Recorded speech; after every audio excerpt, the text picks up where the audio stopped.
This is a day that represents what was dead coming back to life. Nathan and Jenni's marriage was burned to the ground. 2 years ago, they were separated. The divorce papers were signed. And the marriage was literally dead. And yet today, it's being restored.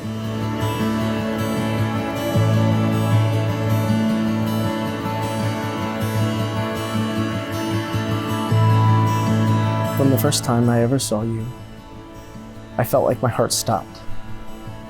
It was almost as if something scratched the depth of my soul, and I instantly heard the words, "There she is." Following that moment, a lot of years have passed, and a lot of time, both good times and painful times. I did not know at that moment the journey that I would embark on when I first saw you. But looking back, I would not change anything, because it led me here today to see you again for the first time.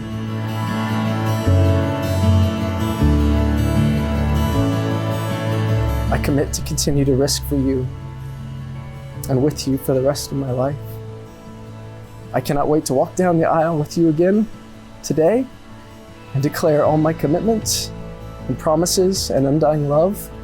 And I pray that the Lord will continue to give us another 100 years of adventure, no matter what that looks like. I love you, Jenni Rae.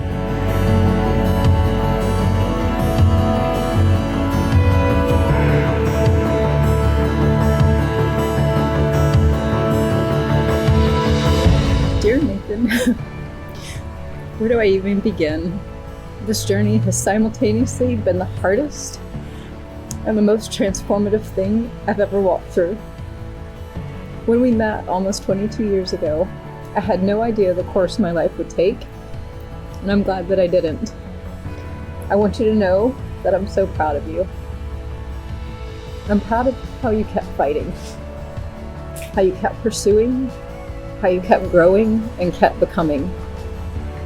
This has truly shown me the man you are, and I needed to see this. I got you a new baker board. Oh, yes!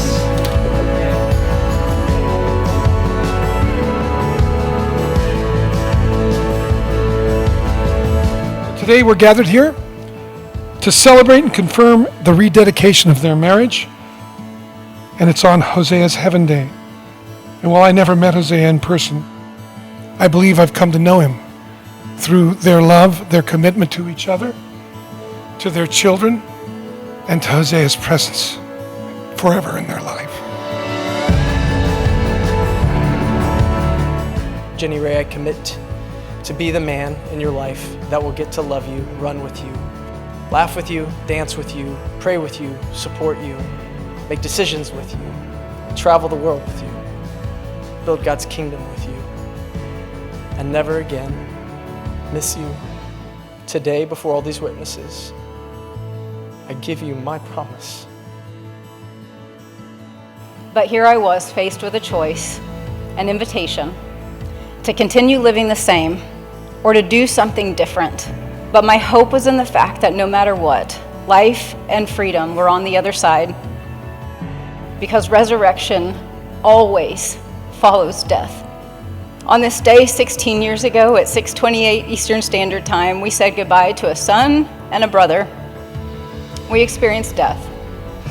And for 16 years since, we have been invited daily to life, to hope, to resurrection.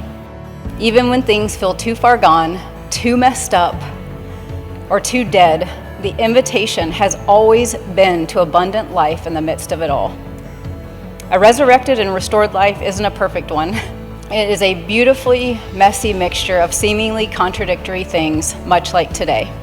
And that messy mixture is actually what makes up our lives. We are a family of 6, standing before you today as a family of 4, choosing to declare God's goodness, His love, and His restoration, even though it's not all complete in our eyes. We thank Him for the new beginnings and the transformation that has happened up until now, and we are also standing and believing for all that is yet to come. I choose to stop judging you or our relationship by the past and also by the future that I make up. Instead, I promise to live with you in the present, enjoying what is, embracing what is not, and standing for what can be. I choose to not only go again. Today, Nathan Daniel Oates, I choose you again.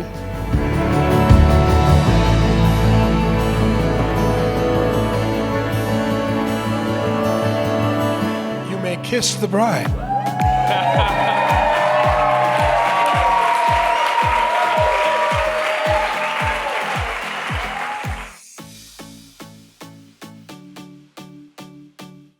I prayed that God would use their story and their testimony as an encouragement of hope for others to be encouraged that transformation is possible for them.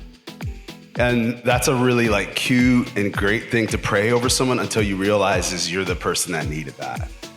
I'm the person that needed to be encouraged to stay in the fire. I'm the person that needed to be encouraged that family is worth fighting for. I'm the person that needed to be encouraged that the story doesn't end here.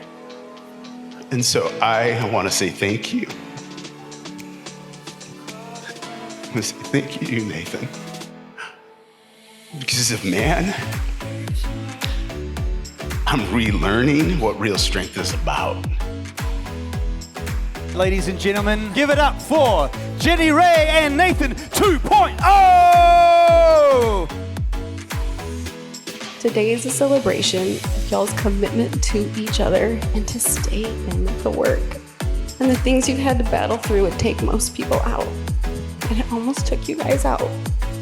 And yet you both chose to show up and come to the plate, willing to do the work to bring about the results in yourself and your marriage that you both long for. When I finally realized what reality I was really in, I started expressing my feelings, and that emptiness left, and I filled it with God. When His Spirit filled inside of me, I felt a burden come off of me. My biggest thing that I'm grateful for is your willingness to never stop giving. But this was a new sort of generosity. I'd seen you give and give and give at the cost of yourself. Dad, thank you for showing me what Christ-like humility is. It's the only way I know how to describe it. Because what you have done, the work you have put in, only humility, God's humility, would have been able to do what you have done.